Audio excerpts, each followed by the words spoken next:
여호수아 11장 1절부터 23절 말씀까지 함께 합독합니다. 여호수아 11장 1절부터 23절 말씀까지입니다. 함께 합독합니다. 하솔 왕 야빈이 이 소식을 듣고 마돈 왕 요밥과 시브논 왕과 악삽 왕과 및 북방 산지와 긴네롯 남편 아라바와 평지와 서방 돌의 높은 곳에 있는 왕들과 왕 서편 가나안 사람과 아모리 사람과 헷 사람과 브리스 사람과 산지의 여부스 사람과 미스바 땅 헤르몬 사람 아래 히위 사람들에게 사람을 보내매 그들이 그 모든 군대를 거느리고 나왔으니 민중이 많아 해변에 수다한 모래 같고 말과 병거도 심히 많았으며 이 왕들이 모여 나와서 이스라엘과 싸우려고 메론 물가에 함께 진쳤더라. 여호와께서 여호수아에게 이르시되 그들을 인하여 두려워 말라. 내일 이맘때에 내가 그들을 이스라엘 앞에 붙여 몰살시키리니 너는 그들의 말 뒷발에 힘줄을 끊고 불로 그 병거를 사르라. 이에 여호수아가 그 모든 군사와 함께 메론 물가로 가서 졸지에 습격할 때에 여호와께서 그들을 이스라엘의 손에 붙이신 고로 그들을 격파하고 큰 시돈과 미스봇 마임까지 쫓고 동편에서는 미스바 골짜기까지 쫓아가서 한 사람도 남기지 아니하고 쳐 죽이고 여호수아가 여호와께서 자기에게 명하신 대로 행하여 그들의 말 뒷발에 힘줄을 끊고 불로 그 병거를 살랐더라. 하솔은 본래 그 모든 나라의 머리였더니 그때에 여호수아가 돌아와서 하솔을 취하고 그 왕을 칼날로 쳐 죽이고 그 가운데 모든 사람을 칼날로 쳐서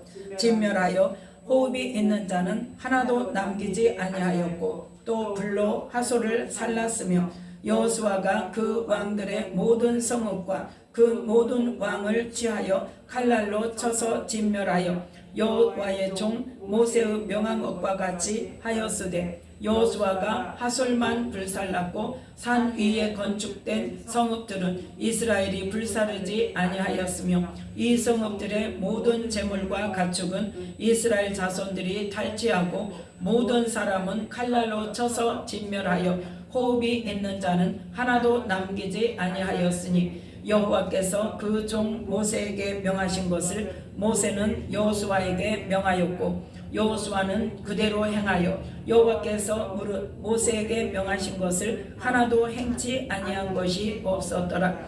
여호수아가 이같이 그 온 땅 곧 산지와 온 남방과 고센 온 땅과 평지와 아라바와 이스라엘의 산지와 그 평지를 취하였으니 곧 세일로 올라가는 한락산에서부터 헤르몬 산 아래 레바논 골짜기의 바알갓까지라. 그 모든 왕을 잡아 쳐 죽였으며 여호수아가 그 모든 왕과 싸운 지는 여러 날이라. 기브온 거민 히위 사람 외에는 이스라엘 자손과 화친한 성읍이 하나도 없고 다 이스라엘 자손에게 쳐서 취한 바 되었으니 그들의 마음이 강팍하여 이스라엘을 대적하여 싸우러 온 것은 여호와께서 그리하게 하신 것이라.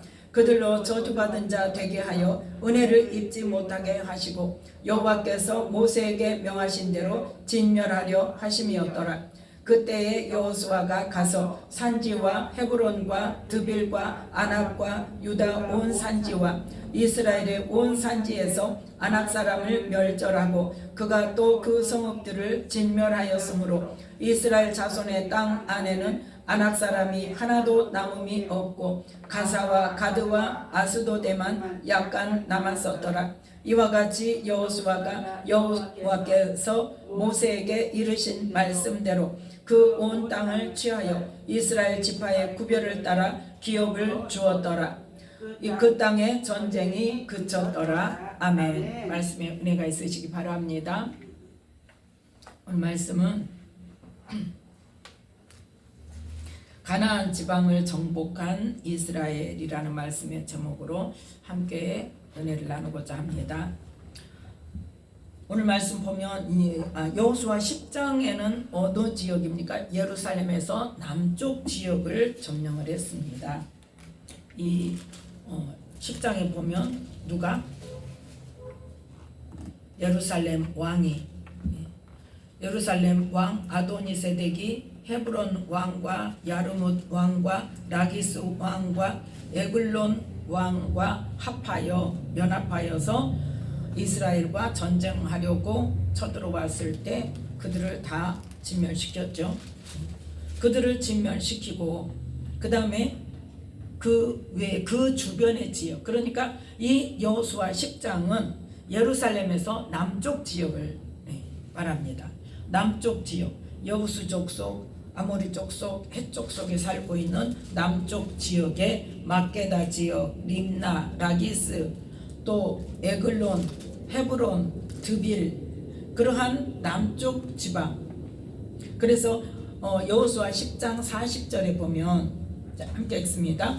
이와 같이 여호수아가 온 땅 곧 산지와 남방과 평지와 경사지와 그 모든 왕을 쳐서 하나도 남기지 아니하고 무릇 호흡이 있는 자는 진멸하였으니 이스라엘의 하나님 여호와의 명하신 것과 같았더라. 아멘. 그래서 또 이제 41절에 보면 가데스 바네아에서 가사까지와 온 고센 땅을 기브온에 이르기까지 함락시켰다 그랬죠. 그리고 다시 이제 43절에 길갈로 왔어요.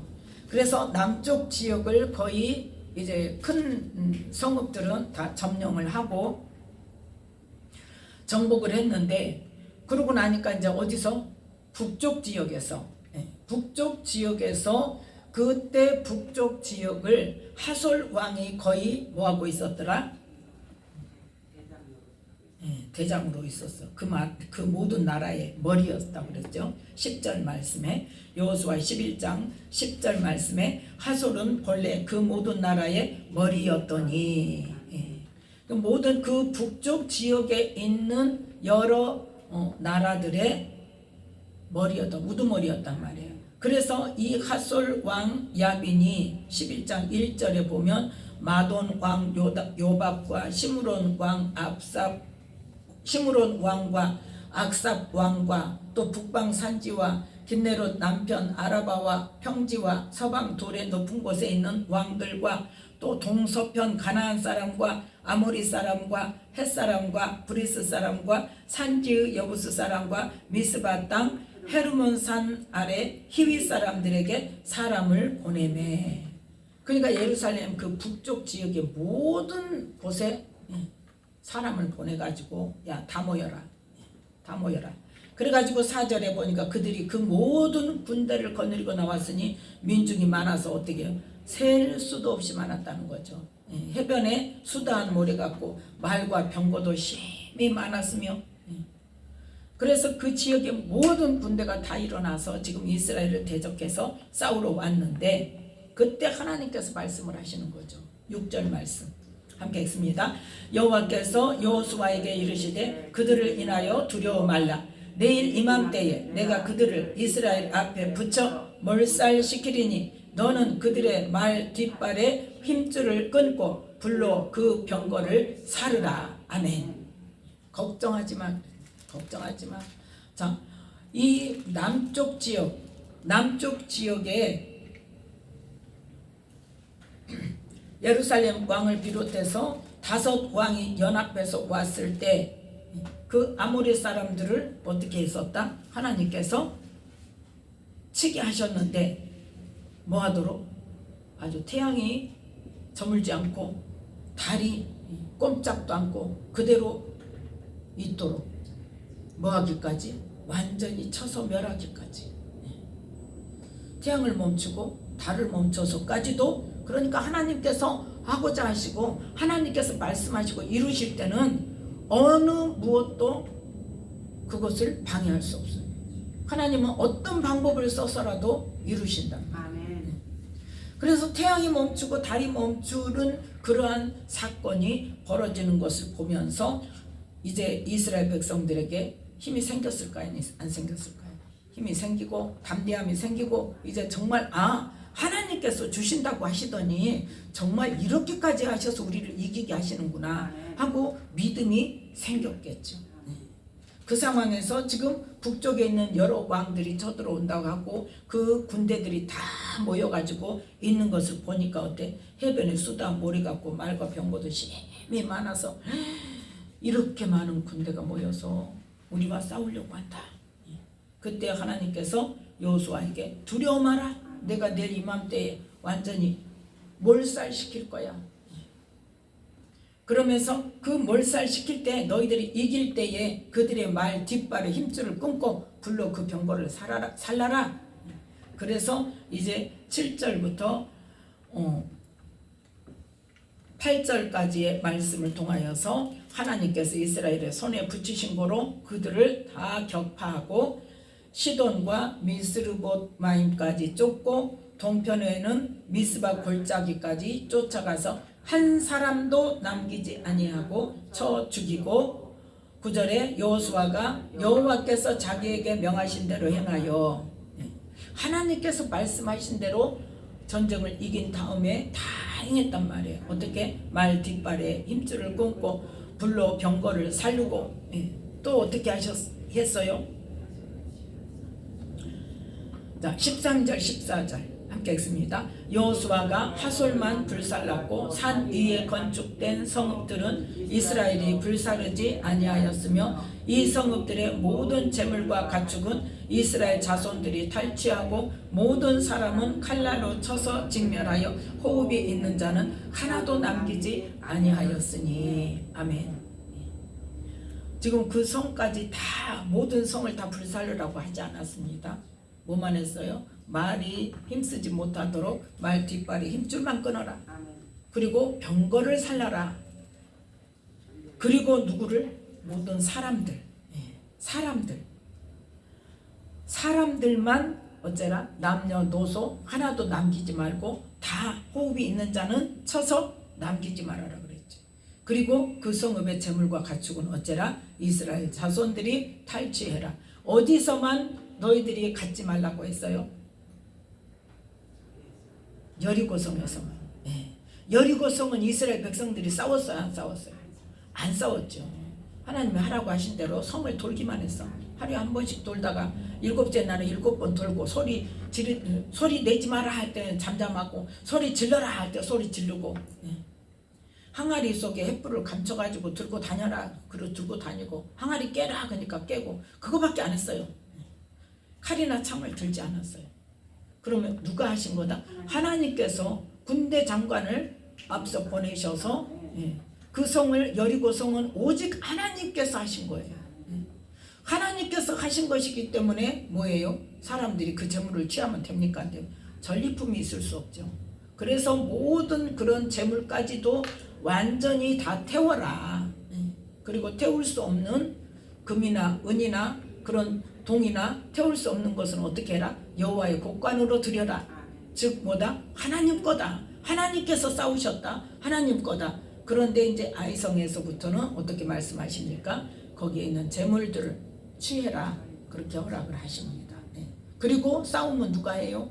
물론 하나님께서 도와주시지만 이스라엘 군대들이 직접 나가서 칼로 싸우는 그러한 전쟁을 실제로 하게 됩니다.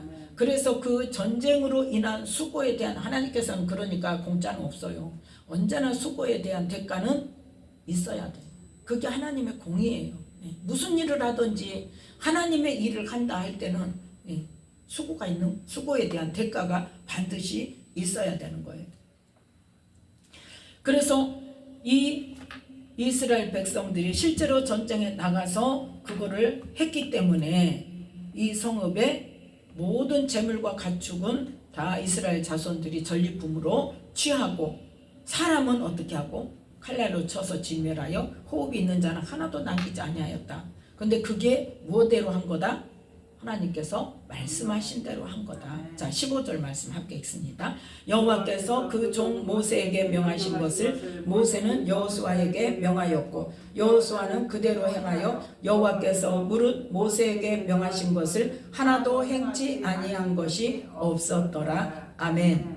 하나님께서 누구에게? 모세에게 명하신 것을 모세는 여호수아에게 명했고 여호수아는 그 모세가 전한 하나님의 명령을 그대로 행하여서 하나님께서 모세에게 명했던 모든 말씀을 행치 아니한 것이 하나도 없었더라. 자, 그러면 하나님께서 모세에게 언제 명하셨을까요? 자, 신명기 7장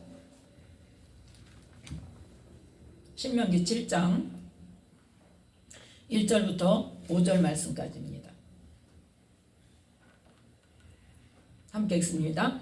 내 하나님 여호와께서 너를 인도하사 네가 가서 얻을 땅으로 들이시고 네 앞에서 여러 민족 헷 족속과 기르가스 족속과 아모리 족속과 가나안 족속과 브리스 족속과 히위 족속과 여부스 족속 곧 너보다 많고 힘이 있는 7 족속을 쫓아내실 때에 네 하나님 여호와께서 그들을 네게 붙여 너로 치게 하시리니 그때에 너는 그들을 진멸할 것이라. 그들과 무슨 언약도 말 것이요 그들을 불쌍히 여기지도 말 것이며 또 그들과 혼인하지 말지니 내 딸을 그들 아들에게 주지 말 것이요 그 딸을 내 며느리로 삼지 말 것은 그가 내 아들을 유혹하여 그로 여호와를 떠나고 다른 신들을 섬기게 하므로 여호와께서 너희에게 진노하사 갑자기 너희를 멸하실 것임이니라. 오직 너희가 그들에게 행할 것은 이러하니 그들의 단을 헐며 주상을 깨뜨리며 아세라 목상을 찍으며 조각한 우상들을 불사를 것이니라.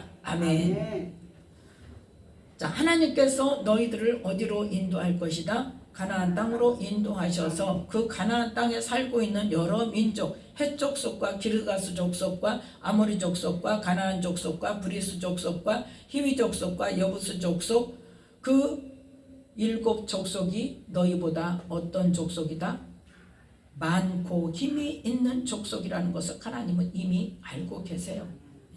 그럼에도 불구하고 하나님께서 주시겠다는 거예요. 하나님께서 주시겠다.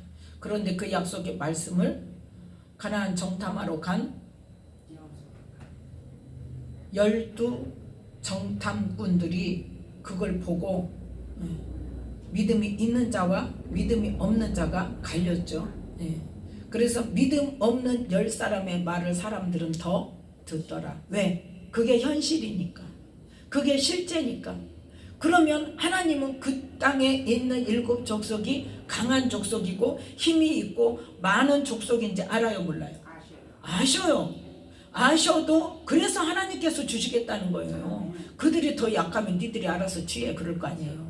그런데 그보다 이 이스라엘 백성들보다 훨씬 많고 힘이 있고 뭐도 있고 아낙 족속도 있고 또 뭐도 있고 철병거도 있고 그런 것들을 아시기 때문에 내가 너희들에게 주겠다.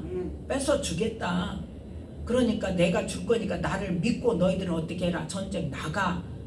그걸 말씀하셨는데 그 땅을 들어가. 그걸 말씀하셨는데 우리는 어때요? 눈에 보이는 현실이 도저히 안 돼. 계산을 해봐. 안 되는 일이야 이거는. 그리고 돌아서는 사람들에게 하나님께서는 뭐라고 말씀하셨다? 믿음이 없는 자라고 말씀하셨고 하나님을 경멸하였다고 말씀하셨고 하나님을 멸시했다고 말씀하셨습니다. 불순종만 이야기하신 게 아니에요.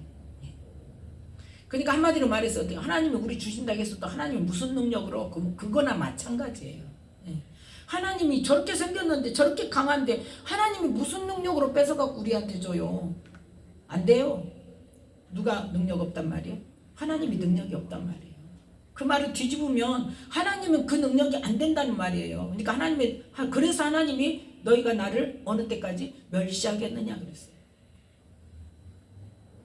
우리가 언제 하나님을 멸시해요? 그렇죠?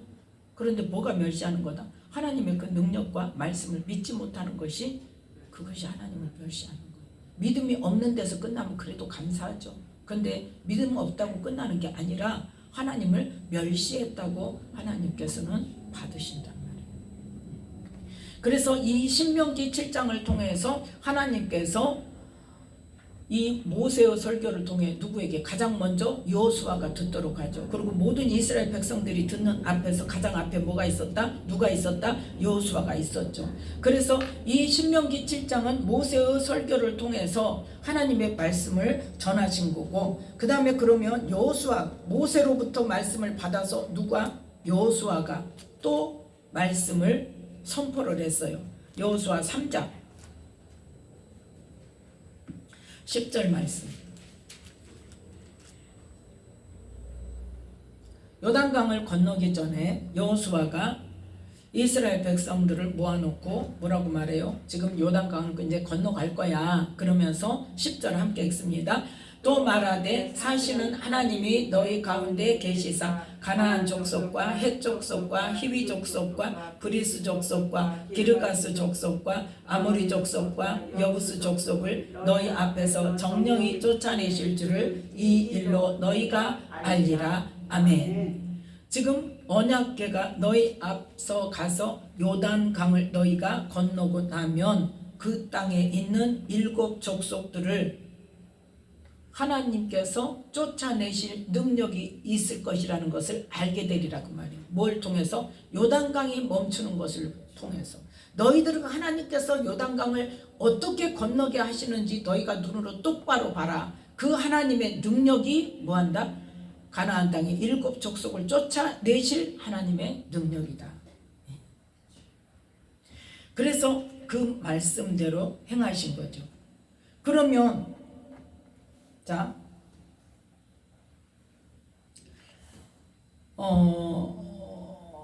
하나님께서 이 땅을 왜 주세요? 하나님께서 이 땅을 왜 주세요? 가장 먼저 누구한테 약속하셨어요? 아브라함에게 약속하셨죠? 자, 아브라함에게 약속한 말씀을 봅니다. 창세기 15장. 창세기 15장.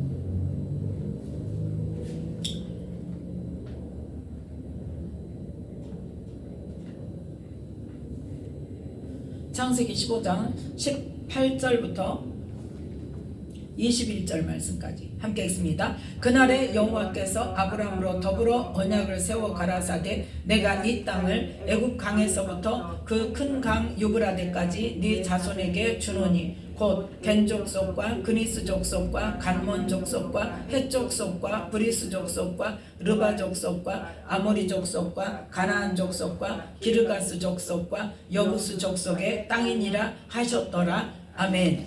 자, 이 땅을 주시겠다고 지금 아브라함에게 약속을 하십니다. 자, 7절 말씀에 보면 7절 말씀 함께 읽습니다. 또 그에게 이르시되 나는 이 땅을 네게 주어 업을 삼게 하려고 너를 갈대아 우르에서 이끌어낸 여호와로라. 아멘. 자, 15장 1절부터 6절 말씀까지는 뭐에 대한 약속입니까? 후사에 대한 약속입니다. 네. 아브라함에게 내 후손이 내 자손으로 뭐하도록?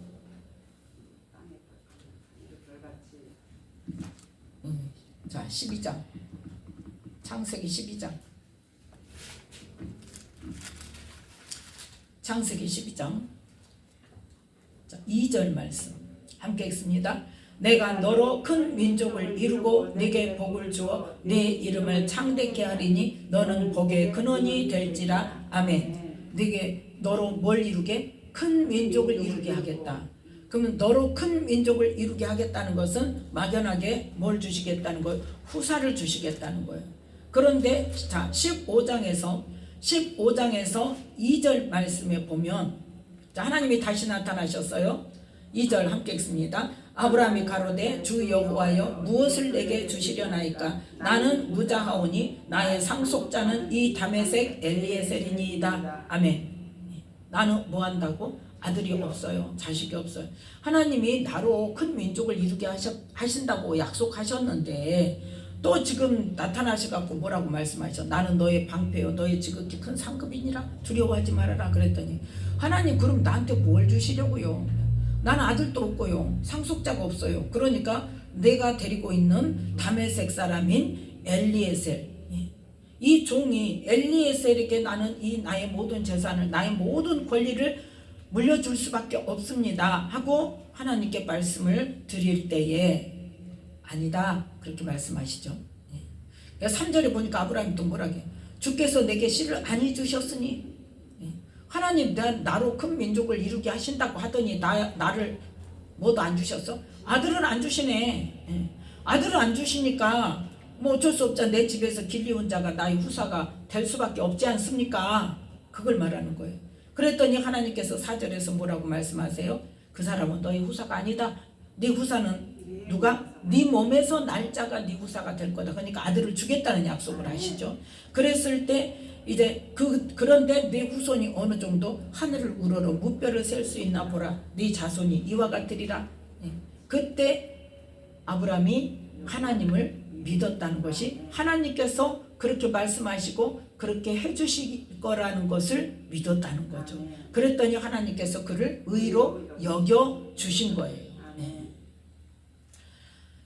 그래서 1차적으로 이제는 뭐예요? 하나님께서 내게 후사를 주실 거구나. 내 몸에서 자식을 낳게 하시겠구나. 그리고 이제 알겠습니다 하고 믿었는데 다시 제차로 지금 아브라함이 이 땅 달라고 안 했어요.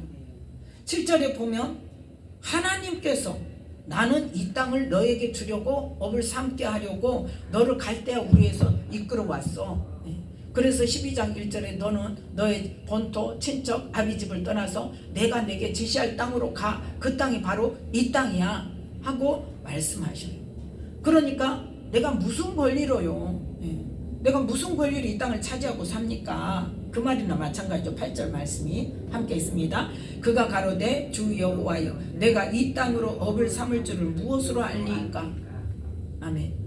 그래서 9절부터 12절 말씀까지 해서 이제 3년 된 암소와 3년 된 암염소와 3년 된 수양과 산비둘기와 비둘기 새끼를 취해서 그 쪼갠 것을 마주 대하여 놓고 하나님이 오시기를 기다리고 있는 해질 때까지. 그래서 캄캄해져서 졸다가 눈 떠보니까 캄캄해져서 두려워했더니 하나님께서 그때 나타나셨어요. 그러면서 뭘 말씀하시냐?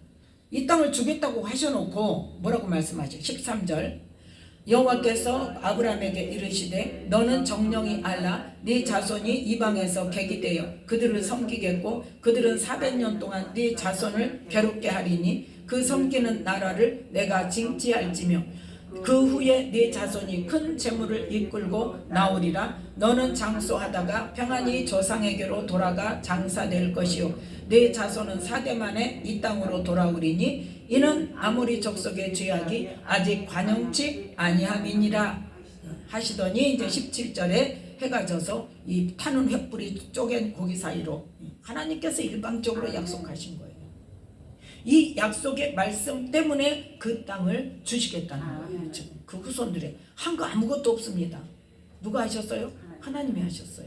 하나님이 아브라함과 또 아브라함의 아들인 이삭에게 뭘 명령하셨다? 너는 이 땅을 떠나지 마라. 그러면 내가 이 땅을 너희 후손에게 주겠다 약속하셨고 그 다음에 야곱에게는 뭐라고 말씀하셔요? 네가 어디로 가든지 내가 함께하리니 너와 함께하리니 네 후손들이 이 땅에 돌아와서 이 땅을 차지하고 살 것이라는 것을 말씀하세요. 그 세 사람에게 하신 약속을 이루시려고 이제 실제적으로 이 400년이 지난 다음에 이제 실제적인 횟수로 보면 430년이죠. 430년이 지난 다음에 애굽 백성들을 이끌어 내셨어요. 그러면 왜 그 땅을 주시기로 했었는가? 자, 창세기 10장 15절로 18절 말씀. 왜 그랬어요? 누구의 후손의 땅이에요, 거기가?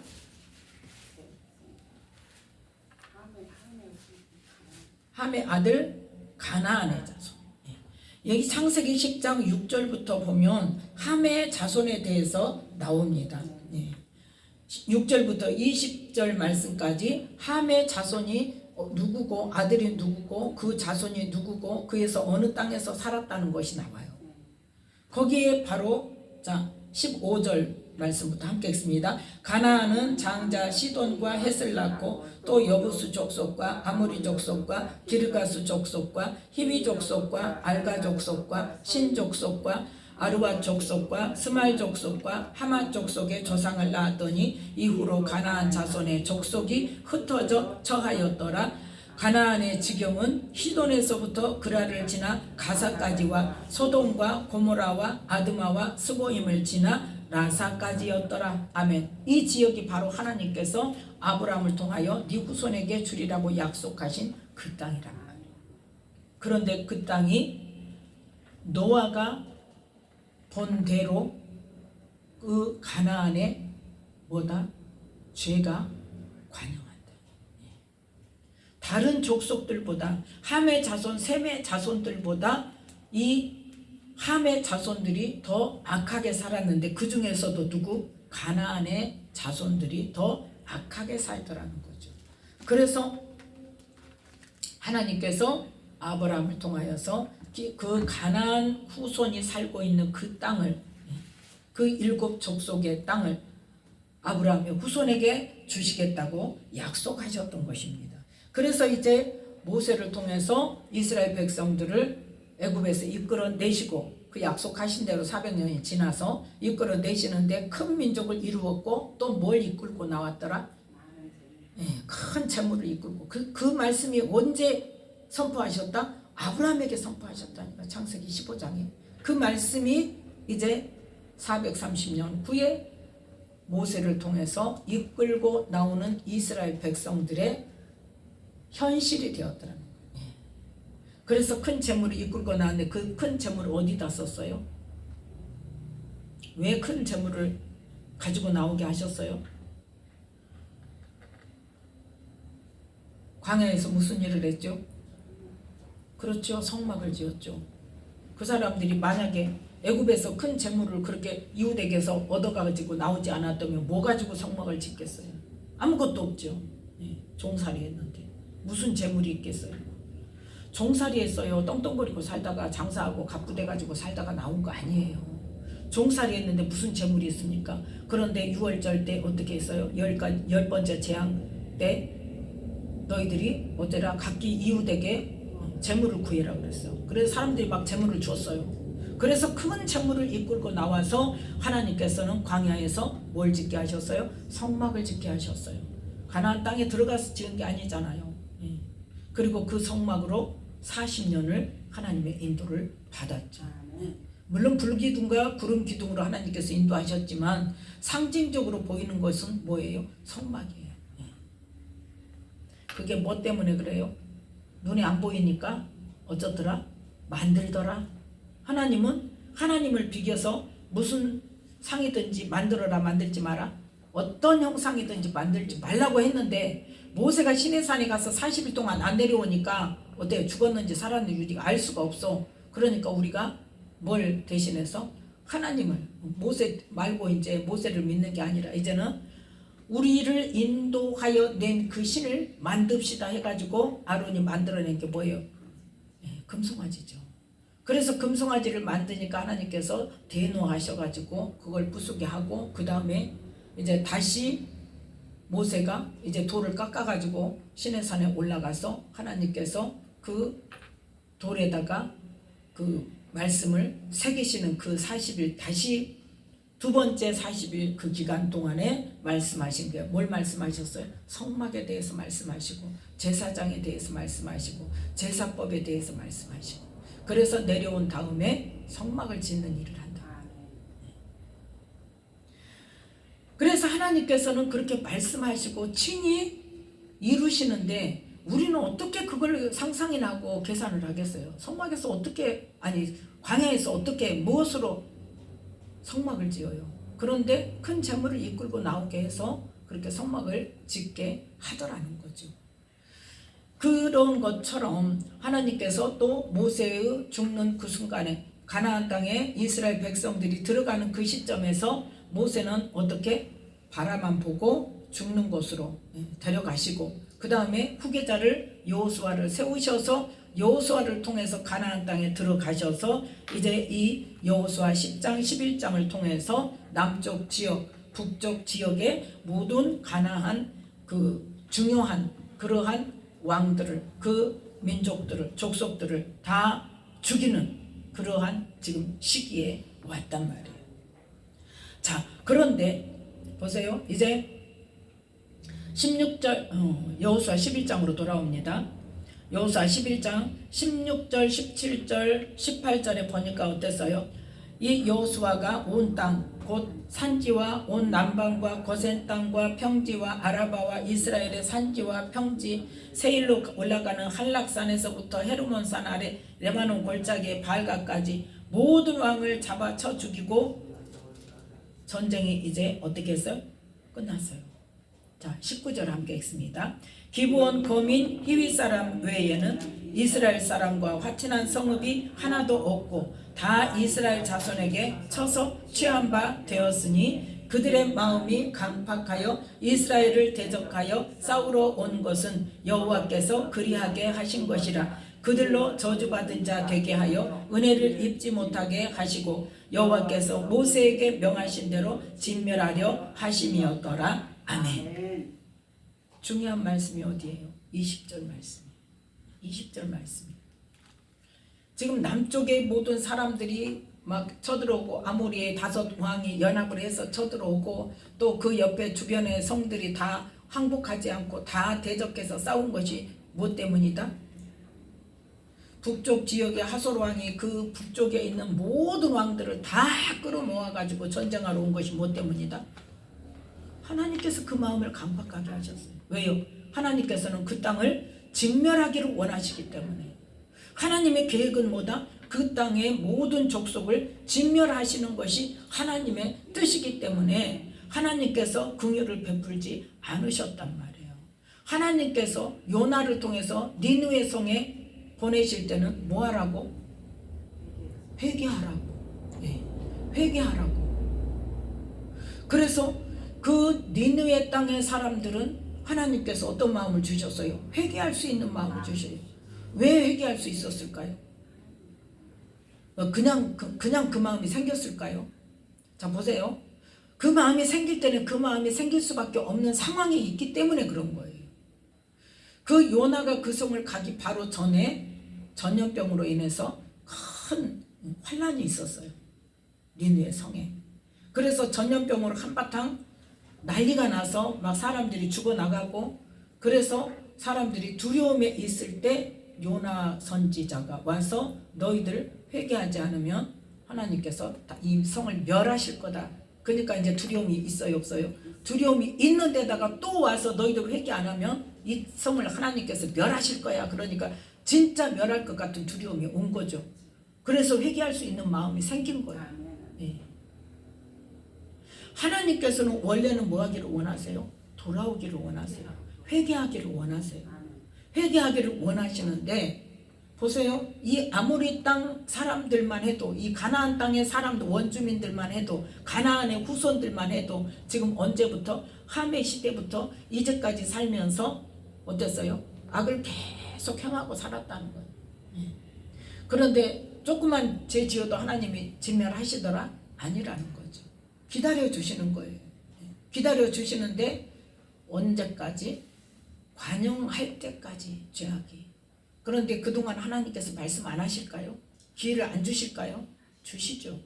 그럼에도 불구하고 안 되니까 이제 430년 전에 이제 확정 그렇게 된 거죠. 아브라함을 통해서. 네.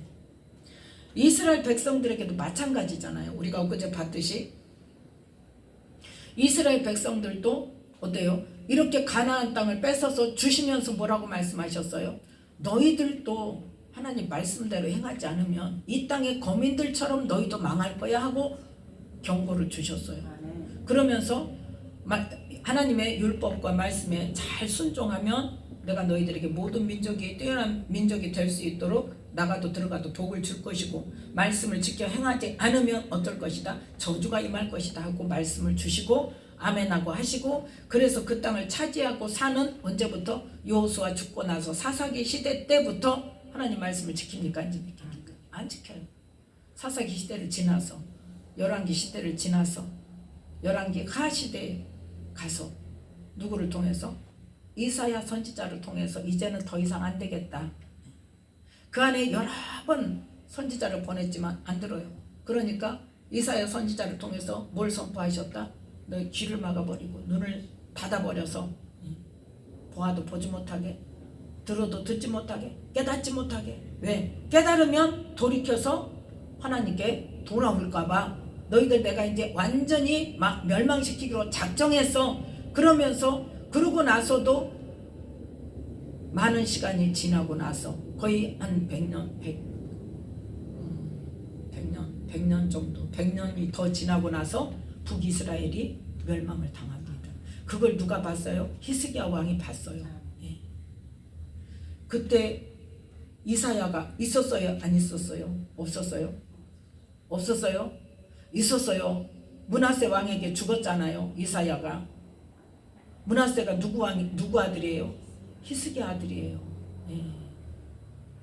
그러고 나서 누구를 통해서? 예레미야 선지자를 통해서 이제는 어제 첫 언약은 끝났다는 것을 선포하십니다. 그러니까 우리는 하나님께서 말씀하시면 바로 제까닭이 아니라 어때요? 기간이 걸린다니까. 말씀하시고 이루시기까지. 근데 언제까지? 그 안에 회개하는 자들이 돌아올 수 있는 그 시간을 주신단 말이에요. 그런데 어쩌더라? 안 돌아오더라는 거죠. 예. 그러니까 여기에서 우리가 깨달아야 되는 것은 뭐냐? 지금 여호수아 11장 20절에 보니까 그들의 마음이 어떻게 돼서 강팍하여져서 이스라엘을 대적하여 싸우러 온 것이 하나님께서 그렇게 하신 거예요. 그러니까 돌아오지 못하도록, 회개하지 못하도록 만들어 놓으셨기 때문에 이스라엘 백성들을 대적해서 싸우러 나오게 하셨다는 거예요. 뭐 하기 위해서? 진멸시키시기 위해서. 예. 그래서 우리는 하나님의 저주가 뭐냐? 마음을 강팍해 하시는 거다. 그러면 그 마음을 강팍해 하는, 하나님께서 강팍해 하시는 거예요. 근본을 봅시다. 뭐 때문에 마음이 강팍해졌어요? 우리는요 이거를 알아야 돼요. 마음이 강팍한 것은 죄 때문에 강팍해지는 거예요. 자기들이 스스로 지은 죄 때문에 마음이 강팍해지고 죄 때문에 사단이 역사해서 강팍해지게 만들어요. 더 그죠? 사단이 왕노릇해서 죄를 지으면 그 죄를 통해서 사단이, 악한 영이 우리의 심령 안에, 우리의 삶 가운데 왕노릇하면서 더 강팍하게 만들고 결국적으로 뭐하게 만들어요? 하나님을 대적하게 만든단 말이에요. 그럴 때 하나님의 저주는 뭐고 하나님의 은혜는 뭐냐? 하나님의 은혜는 우리를 깨닫게 하시는 거예요. 죄를 깨닫게 하시는 거예요. 그래서 회개하는 것이 하나님의 은혜예요. 우리는 수없이 죄 가운데 살고 죄로 인해서 사단이 내게 왕노릇하려고 그래요. 그런데 그럼에도 불구하고 우리가 어떤 마음을 가지고 있고 평소에 어떻게 목표를 가지고 내가 어떤 삶을 살려고 하느냐, 하나님의 인도하심을 받으려고 하고 하나님의 은혜 가운데 살려고 하고, 나는 비록 알지 못하고 깨닫지 못해서 죄 가운데 행하고 있지만 하나님 나에게 가르쳐 주세요. 하나님 나를 바른 길로 인도해 주세요. 하나님 은혜 가운데 나를 임하게 해주세요. 그 기도를 계속하는 사람들은 어떤 기회를 주신다? 깨달을 수 있는 기회를 주신단 말이에요. 그런데 하나님께 저주를 받은 사람은 뭐냐? 그 죄 가운데 행하면서 사단이 왕노릇할 때 더 강팍해지고 내가, 그래서 어떤 마음이 돼? 마음이 높아져요. 그래서 그 높아진 마음이 어떤 마음이다? 하나님 아는 것을 대적하여 높아진 마음. 그러니까 누구를 대적한다는 거야? 하나님을 대적하고 하나님보다도 자기를 높이고 하나님보다도 내가 중심이고 내가 결정권자고, 그렇게 살 때에 하나님께서 저주하기로 작정하시면 어떻게 하신다? 그냥 내버려 두시는 거예요. 네. 하나님께서 너는 막 대적을 해라 이렇게 강팍하게 만드신 게 아니라, 하나님께서 강팍하게 하신다는 것은 뭐냐? 자기의 강팍한 마음을 못 깨닫도록 그냥 내버려 두시는 거예요. 하나님께서 버리고자 작정하시면. 그러니까 하나님께 버림받은 사람은 뭐가 없다? 회개가 없는 거예요. 깨닫는 바가 없는 거예요. 제가 아는 어떤 분을 위해서, 내가 아는 친구 지금 목사님인데 그분이 중보기도를 엄청 했어요. 그런데 어느 날 하나님께서 하지 말라고 그래도 기도하지 말라. 그런데 그 사람이 하나님의 자녀라고 하면서 그것도 직분을 가지고 있으면서 목회자를 하면서 죄 가운데 살고 있어요. 그런데 누가 봐도 죄 짓는 삶을 살고 있어요. 누가 봐도. 그래서 사람들 구설수에도 올라요. 그래서 그 사람을 놓고 그렇게 기도를 하고 하나님 깨닫게 해주시라고 회개하게 해주시라고 돌아오게 해달라고 그렇게 기도를 하는데 어느 날 하나님께서 너 그 사람 기도 그만해라. 그 다음에 하신 말이 무슨 말인지 아십니까? 내가 그를 버렸다. 내가 그를 버렸다. 그러더니 지금은 그 사람이 주님도 떠나고 제 가운데 그런데 그러면 그 사람 제 정도 뭐 망하냐? 우리 생각에는 어때? 하나님 버리시면 망할 것 같죠? 더 잘 돼요. 더 부자여가지고요. 돈도 더 많아지고요. 그래서 어떻게 될까요? 그 사람이 마음이 더 떵떵거리고 살죠. 당당하게 살죠. 그건 뭐한 거다? 하나님께 버림받은 거다. 이 땅에서 잘 된다고 그것이 하나님의 모든 것이 하나님의 축복이라고 생각하면 오산입니다. 죄 가운데 살고 있는데 잘 살아요? 잘 먹고 잘 살아요? 명예가 높아져요? 부귀가 임해요? 그건 뭐다? 하나님께 버림받고 누가 더 지금 끌고 다니는 거예요? 사단이 더 미혹하고 있는 거예요. 무엇으로? 재물을, 명예로, 높아짐으로. 그거를 못 깨닫는 것이 그것이 하나님께 저주받는 거예요. 왜요? 그 사람은 한 번 은혜를 받았거든요. 주님을 만났거든요. 방언도 받았거든요. 성령을 받았어요. 그런데 옛 죄를 끊지 못하고 다시 그 죄악된 생활을 하니까 그래서 그 말씀을 그대로 보여주시는 거예요. 말씀을 그대로. 한번 빚짐을 맛보고 타락한 자는 회개케 할 수 없다는 게 본인이 회개도 안 하지만 하나님께서도 어쩌신다는 거예요. 그건 뭐예요? 성령을 맛봤는데 죄 가운데 살아요. 다시 옛 죄로 돌아가서 그건 뭐예요? 하나님을 무시하는 거죠. 하나님 무시하는 거예요. 그렇기 때문에 회개할 기회를 안 주시는 거예요. 회개하도록 이끌어주지 않으시는 거예요. 그럼 본인은 회개하고 싶어도 할 수 있을까요? 없을까요? 없어요. 회개도요, 하나님이 은혜 주셔야 합니다. 그런데 이미 죄로 인하여서 알면서도 짓잖아요, 지금 죄를. 그러니까 누가 왕노릇하는 거예요? 사단이 왕노릇 해가지고 안 놔주는 거예요. 회개하도록 보내주질 않아요, 사단이.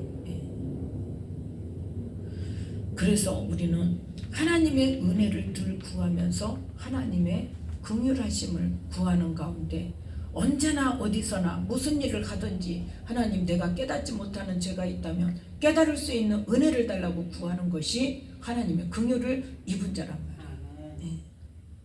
그래서 하나님께서 그 마음을 강팍게 하셨다고 해서 하나님께서 그 사람을 그냥 이유 없이 그냥 아무 이유 없이 너는 강팍하게 되어라 그러고 막 강팍하게 만드는 게 아니라는 것을 우리는 깨달아야 됩니다. 영적인 깊은 비밀을 깨달아야 돼요. 그들이 원래 지금 어땠어요? 죄악이 관영해서 하나님께서 지금 멸망시키도록 하기까지 뭐한 사람들이에요? 죄 가운데 사는 사람들이에요. 하나님을 대적하는 사람들이에요. 지금 이 땅에서도 지금 이 시점에서도 누구는 저 19절 말씀 기브온 거민들은 어떻게 하려고 그랬어요? 하나님께서 이 땅의 모든 사람들을 다 죽이고 이 땅을 지금 이스라엘 사람들에게 주는 것이 하나님의 뜻이고 하나님이 그 일을 지금 이루고 계신다는 것을 아니까 어떻게 했어요? 이스라엘 사람들을 속여가면서까지 살 길을 택했잖아요. 살 길을 택한 거예요. 그러니까 이 사람들은 지금 무엇으로? 자기들의 의지로. 근데 그 살 수 있는 그 빌미를 또 준 사람들이 누구요? 여호수아와 이스라엘 방백들이 왜 그거 속았어요? 하나님께 묻지 않아서 속았어요. 묻지 않아서. 그래서 우리는 똑같은 상황에 있는 사람들이라 할지라도 보세요. 본인들이 분명히 하나님의 뜻이 어디에 있다는 것을 알고 그 뜻을 따라서 나도 살아야 되겠다 하고 길을 택하는 사람은 수단 방법을 가리지 않고 그 하나님의 뜻을 따르는 것으로 택한단 말이에요. 종이라도 좋으니 살아있는 게 좋죠. 종이라도. 그런데 어떤 사람이 됐어요? 성전에 물 깃는 자 되었어요. 성전의 일을 돕는 자. 물론 백성들의 물을 깃는 자도 되었지만 성전에 돕는 자가 됐단 말이에요. 그래서 이 사람들은 지금 어떤 사람들이다? 하나님을 믿는 사람이에요. 하나님이 행하실 일을 믿는 사람들. 그런데 나머지 이 사람들은 뭐예요? 이스라엘과 전쟁하고 싸우러 온 사람들은 다 뭐예요? 하나님의 뜻을 거역해 보겠다는 거예요. 하나님이 그렇게 아무리 작정하셨어도 내가 우리 힘으로 이겨보겠다는 거예요. 그래서 우리는 하나님께서 저주하신 자는 어떤다? 마음의 강박한 그대로 버려두셔서 회개하지 못하게 하신다는 거예요. 그래서 우리는 하나님의 긍휼을 구하고 죄를 깨닫고 회개할 수 있도록 은혜를 구하는 우리가 되어야 할 것입니다. 자, 21절부터 23절까지 함께 읽습니다. 그때에 여호수아가 가서 산지와 헤브론과 드빌과 아납과 유다 온 산지와 이스라엘의 온 산지에서 아낙 사람을 멸절하고 그가 또 그 성읍들을 진멸하였으므로 이스라엘 자손의 땅 안에는 아낙 사람이 하나도 남음이 없고 가사와 가드와 아스도세만 약간 남았었더라. 이와 같이 여호수아가 여호와께서 모세에게 이르신 말씀대로 그 온 땅을 취하여 이스라엘 지파의 구별을 따라 기업을 주었더라. 그 땅에 전쟁이 그쳤더라. 아멘. 이들 대대적인 이스라엘 백성들 전체가 하는 전쟁이 끝났습니다. 그런데 그때에 중요한 말씀입니다. 21절에 보니까 이스라엘의 온 산지에서 누구를 멸했다? 아낙 사람을 멸절했다 그랬죠. 민수기 13장 33절에 보면 열 정탐꾼들이 뭐라고 말합니까? 그 땅에는 장대한 백성들이 있어서 그들을 당할 수가 없다. 우리는 거기에 비하면 메뚜기다. 그렇게 절망적인 말을, 믿음 없는 말을 했던 그 사람들, 그 시대만 있었고 지금 없습니까? 이 시대에도 있었는데 더 자손들이 번창해서 40년 동안 어떻게 됐을까? 수가 더 많아졌을 거예요. 그럼에도 불구하고 하나님께서 하시니까 어쩌더라? 그 아낙 사람들을 멸절시켰더라. 그리고 그 성읍들을 진멸하였더라. 그런데 완전히 다 제했냐? 아니라는 거죠. 가사와 22절에 보면 가사와 가드와 아스도세만 남아있다는데 이 땅이 어느 땅이냐? 블레셋 땅입니다. 블레셋 땅은 아직 함락시키지 못했습니다. 블레셋 땅에 남아있는 누구? 아낙 사람들. 이 사람들 중에 한 사람이 누구냐? 사울 왕 때에 다윗과 싸웠던 골리앗 장군이에요. 골리앗 장군. 그런 아낙 사람들이 어디에 있었더라? 블레셋에 있었더라. 그런데 그 블레셋 사람들을 언제 진멸시켰냐? 누가 진멸시켰을까요? 역대상 20장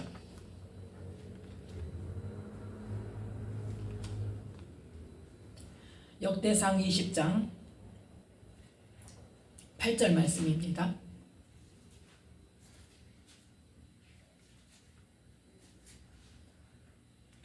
8절 함께 읽습니다. 가드 장대한 자의 소생이라도 다윗의 손과 그 신복의 손에 다 죽었더라. 아멘. 여기 지금 역대상 20장 4절부터 8절 말씀까지 보면 블레셋과의 전쟁에서 다윗이 완전히 블레셋을 멸망시키는 것을 나옵니다. 이때에 중요하게 나오는 사람들이 누구냐? 장대한 사람. 가드 사람 골리앗의 아후 라흐미를 죽였고, 또 6절에 보니까 가드에서 전쟁할 때에 그곳에 키 큰 자의 하나는 매 손과 매 발에 가락이 6씩 모두 24이 있는데 누구다? 저도 장대한 자의 소생이라. 4절에도 보니까 어때요? 19개가 장대한 자의 아들 중에 10배를 쳐 죽이며 저희가 항복하였더라. 어디 할 때? 블레셋 사람과 싸울 때, 게셀에서 싸울 때. 그러니까 4절부터 8절 말씀까지를 통하여서 이 10부개가 그 장대한 사람들을 죽이고, 또 누가 엘하난이 그 장대한 사람들을 골리앗의 아우를 죽이고, 또 가드에서 전쟁할 때 그들을 누가 7절에 보니까 요나단이, 다윗의 형 시므아의 아들 요나단이 그 장대한 소생들을 죽이고, 그래서 8절에 가드 장대한 자의 소생이라도 다윗의 손과 그 신복의 손에 다 죽었더라. 아멘. 그 큰 아낙 사람이 다 죽었다는 거예요. 그래서 우리는 하나님의 말씀에 의지해서 언제까지? 끝까지 싸워야 돼. 끝까지. 우리의 마음이 약해지면, 우리의 믿음이 약해지면 하나님께서 해 주시겠다고 해도 할 수 있다 없다? 없다는 거예요. 이제 뒤에 보면 이제 계속 여호수아서를 볼 거니까 오늘은 더 안 보는데, 뒤에 보면 어때? 쫓아내지 아니하였더라, 쫓아내지 못하였더라. 그래서 더불어서 함께 살다가 죄악 가운데 사는 거예요. 그래서 오늘 말씀을 통하여 우리는 뭘 깨달아야 되냐? 하나님께서 우리에게 뭘 베풀어 주시도록? 긍휼을 베풀어 주시도록. 지금 이 나라에도 지금 하나님께서 긍휼을 베풀어 주시지 않으면 이 나라가 어떻게 될지 모르고 지금 풍전등화합니다. 그래서 이 시간에도 뭘 기도해야 되냐? 하나님의 사람들이 하나님의 긍휼을 입어야 이 나라가 삽니다.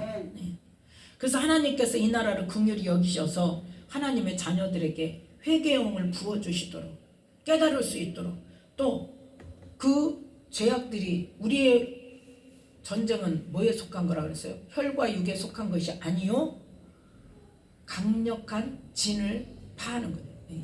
견고한 진을 파하는 강력이라 그랬죠. 그는 무슨 영적인 견고한 진. 지금 누가 무슨 말을 했냐, 그게 중요한 게 아니라 지금 이 나라에 어떤 영이 역사하고 있어서 이 나라를 이렇게 힘들게 하고 이렇게 캄캄하게 만드는가를 우리는 영의 눈이 열어져서 볼 줄 알아야 된단 말이에요. 그래서 이 나라에 하나님의 자녀들에게 회개의 영을 부어주시고 영의 눈을 열어주시고 분별력을 주셔서 우리가 싸워야 할 대상들을 분명히 알게 해주셔서 영적 싸움, 견고한 진을 파하는 강력한 영적 싸움을 할 수 있도록 부흥의 영을 부어주시라고 기도하는 이 시간 되시기를 예수님의 이름으로 축복합니다. 기도하겠습니다. 하나님 아버지 감사합니다. 오늘 또 귀한 말씀 주셔서